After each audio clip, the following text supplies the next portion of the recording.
As the corrupted War Master prepared for war, chaos influence spread like wildfire, setting the stage for the conflict which will be remembered as the Horus Heresy. More Primarchs were to be corrupted, armies needed to be gathered, loyalty had to be affirmed, supplies had to be stocked and supply lines needed to be created. Welcome to our series on Warhammer 40k and the Horus Heresy, explaining the origins of the Imperium and Chaos. In this fourth video, we will explore Horus's preparations for the war and the crucial Isstvan campaign. And we've even got an offer for you from a game the Chaos Gods would absolutely love, a game where you merge bloodlines to make new powerful warriors. It's Bloodline Heroes of Lethus. This is a fantasy hero collecting RPG, where you build a kingdom and collect champions to defend it, but the twist is that you can create new, unique champions by merging bloodlines of various kinds. This gives you thousands of possible hybrids and strategies to try against the various challenges you'll face, raising the perfect heirs for your needs. The game is available for free at our link in the description or the QR code on screen if you're on PC. Every 2 weeks a new bloodline is added. For example, they recently added the Tide Raisers, demigods of the sea, who can be married into your clan to provide their unique abilities to your already massive pool of options. Use such powerful new abilities for the endless challenges of PvP to win unique champions and glory besides, all with beautiful 3D graphics even on mobile devices.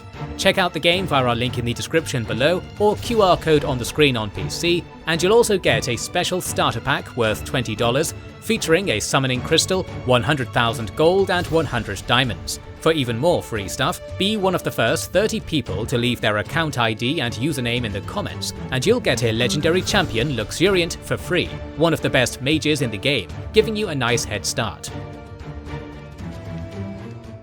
After a deadly encounter on Davin, the chaos-corrupted Horus needed to convince his legion to join his cause. To that end, the sons of Horus and the World Eaters travelled to a star system occupied by the Aretian technocracy, a newly discovered human civilization that used almost the same technology as the Imperium. During the negotiations, it was revealed that the Aretians possessed a functioning STC, an artifact the Mechanicum would do anything to get their hands on. Now having 2 reasons for war, Horus killed the technocracy's diplomats and a brutal conflict broke out. During this 9-month-long campaign, the Sons of Horus and the World Eaters were being trained to fight soldiers that looked similar to Space Marines. Many warriors had trouble brutally killing people who were so similar to them. This led to the rapid growth of the warrior lodges. Those who didn't join were sent over and over again to the battlefield until they died or joined. Ultimately, around 70% of the Legion became part of the Lodge. However, Gavriel Loken and Tarek Togaden, members of the Moneval, decided to sever ties with this organization. They couldn't comply with their increasingly hegemonic nature, especially after the order to put their Primarch before the Emperor. Additionally, the Mechanicum pledged to give Horus full support for the recovered STCs, giving Horus an edge in the supply axis against the Emperor's forces. The Mechanicum, knowing that the upcoming conflict would be against Space Marines, provided weapons effective against them. The lengthy war against the Aretian technocracy granted the War Master many allies. The Horus Rebellion had the support of his legion, the Mechanicum, and the World Eaters. Additionally, while his soldiers were fighting, Horus was engaged in diplomacy and managed to win the Death Guard and the Emperor's children over to his cause. To cement their alliance, these 4 legions banded together to forge the single largest force since the Battle of Ulanor and set out for a campaign. They ventured to the Isstvan system, where the local populace had overthrown imperial authority.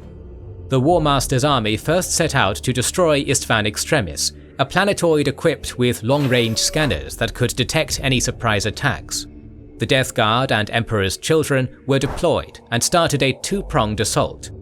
The rebels didn't try to surrender or flee, not showing even a hint of fear, even as they were slaughtered indiscriminately.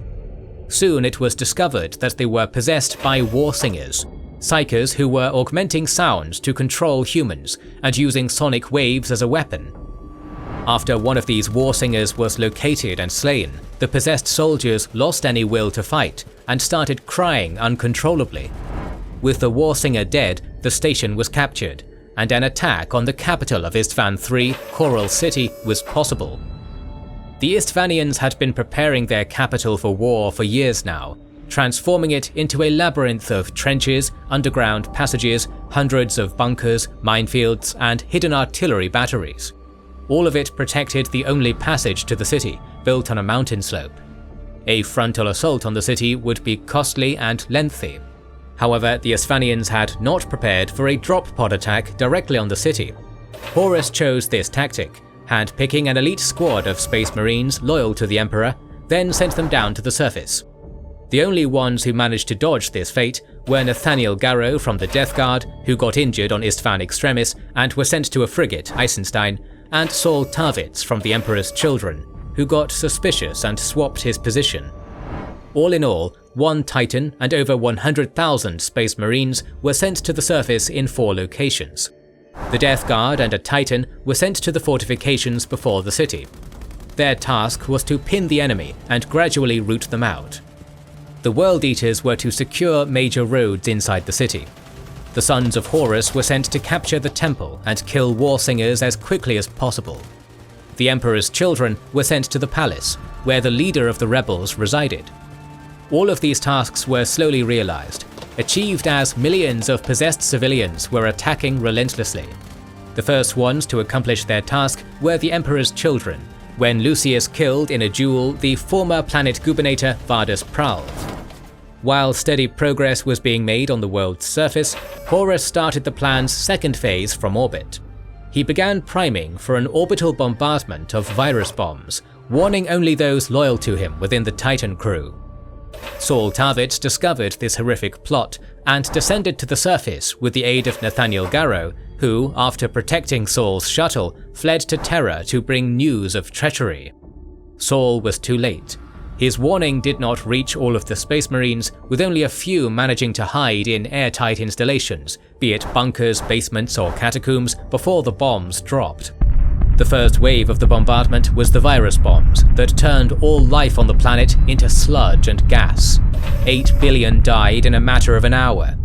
Moments later, a single shell ignited these gases, creating a planet-wide raging inferno, scorching anyone who thought it was safe to emerge from their hideouts.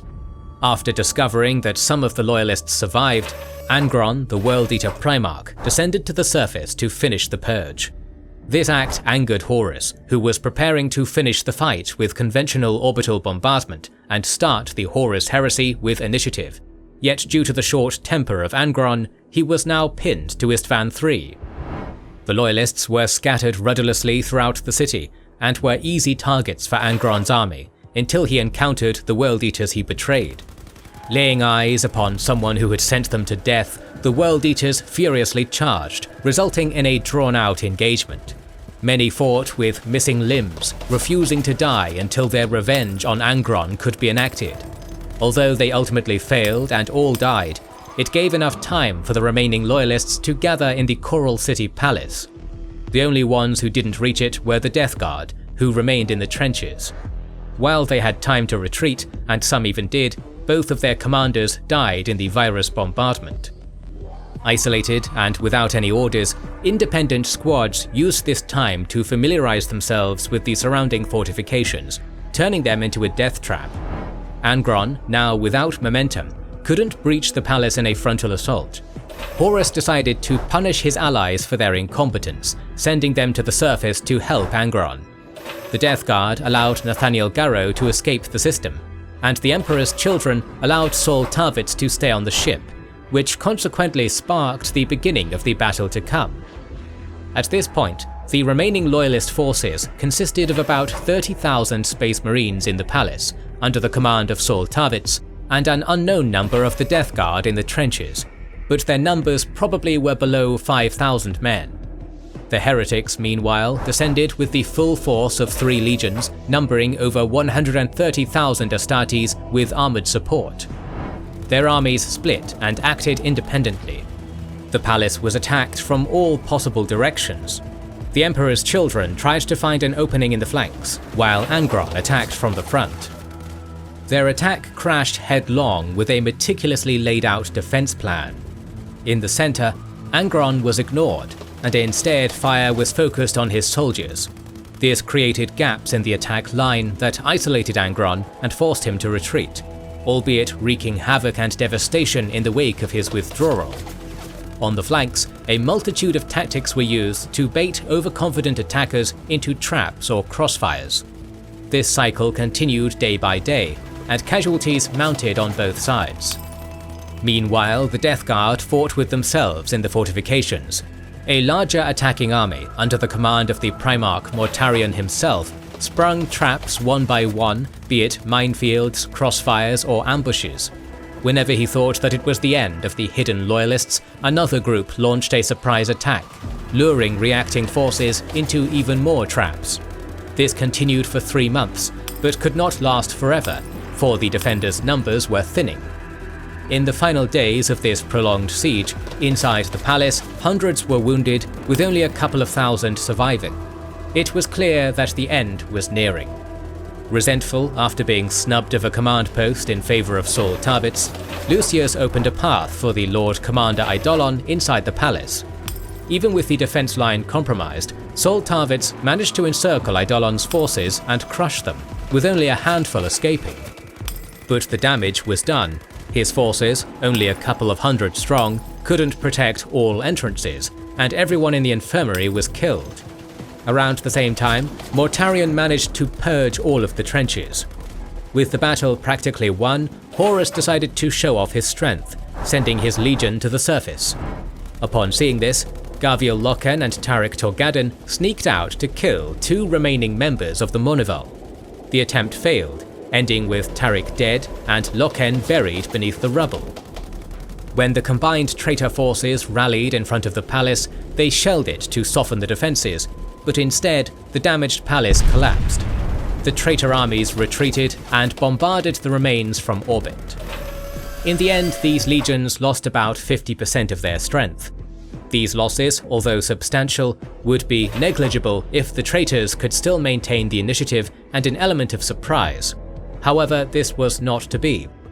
The valiant 3-month-long last stand by the loyalists on Isstvan would have been forgotten to the whole galaxy if not for the frigate Eisenstein. 3 months earlier, when Sol Tarbitz descended to the surface with the warning of the virus bombardment, Nathaniel Garrow managed to narrowly escape from the Isstvan system. His ship was heavily damaged and its warp shields were destroyed. Inside the Immaterium, a storm was raging, completely blinding the astropath. Soon demons boarded the ship and started slaughtering the crew. The only way to escape this life-or-death situation was to do an emergency warp exit. In this maneuver, the astropath died, and the ship was stranded in an empty point of space. With enough supplies for the month, and the closest star years away in sublight speed travel, they were doomed to die. Nathaniel Garrow decided to bet their lives on a risky gamble. He detonated their warp engine, hoping that someone would notice it and check their position. The explosion almost destroyed the ship, with all of its systems ceasing to function. Now they would all freeze to death in just a few days. But the gamble paid off. Soon the fleet of the Imperial Fists, under the command of the Primarch Rogal Dorn, arrived with help. This fleet had been trapped inside the warp storm, like the Eisenstein. However, the detonation of the warp engine served as a lighthouse, allowing them to escape. On Rogal Dorn's flagship, the Phalanx, Garrow was interrogated. His news of Horus's, Angron's, Mortarion's, and Fulgrim's betrayal only angered Dorn. He could not believe that it was possible. The one who convinced him was a civilian from Horus's fleet, Euphrati Keeler. She showed photos of Horus ordering the execution of all civilians in his fleet while he started the virus bombardment.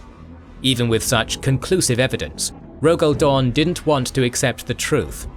When the fleet arrived at Terra, the survivors from the Eisenstein were thrown into prison on Luna. There, Sisters of Silence for weeks kept a watchful eye on them. It seemed impossible that the soldiers had betrayed their beloved Primarch, escaped a giant fleet in a small frigate, survived warp jump without warp shields, then encountered demons, something only a select few knew of. These survivors had to be exceptional fighters, even for a Space Marine standard, have unwavering loyalty to the Emperor, and be resistant to the temptations of chaos. Seeing their commitment after killing another demon inside the prison, Malcador, the Regent of Terror, released them from their confinement. Nathaniel Garrow, for his part, was chosen as the first Knight Errant. This small group of Space Marines served directly under Malcador. They were sent on covert operations to complete vital tasks throughout the entire Horus heresy. After gathering many like-minded Astartes, including Gavial Loken, they would eventually transform into Grey Knights, the secret anti-demon Space Marine chapter. But there was one more consequence of the Eisenstein's arrival on Terra. Almost all of the survivors believed that the Emperor was the god of mankind. This illegal belief was backed up by proof. Euphrati Keeler, while still in Horus's fleet, managed to banish a demon by holding the pendant of her religion and cursing it to return to the Immaterium on the Emperor's name. This achievement made her a saint for all believers, and soon many more started joining her religion, especially after Kirill Sinderman, chief propagator of Imperial Truth, joined the church. Euphrati did not stop with her miracles. She was prophetic, her words always reaching the deepest part of the soul, and soon she began banishing even more demons. On Terra, she was confined in a prison as an anomaly. Even imprisoned, her influence was converting thousands to her cause. This was the beginning of abandoning the Imperial Truth in favor of faith in the God Emperor. The Horus heresy had begun. The purge of 4 legions was successful, and still one ship escaped. One small frigate that changed the fate of the war, relaying the message to Terra and freeing Imperial fists from the warp storm, all using the time that the Loyalists had bought on Isstvan III. True heroes who stood their ground for 3 months against an overwhelming force. How will Horus adapt his plans? How will the Emperor react to this betrayal? Find out in the next episode. Our series on the Warhammer 40k Horus Heresy will continue, so make sure you are subscribed and have pressed the bell button to see it. Please consider liking, commenting and sharing, it helps immensely. Our videos would be impossible without our kind patrons and YouTube channel members, whose ranks you can join via the links in the description to know our schedule, get early access to our videos, access our Discord, and much more. This is the Wizards and Warriors channel, and we will catch you on the next one.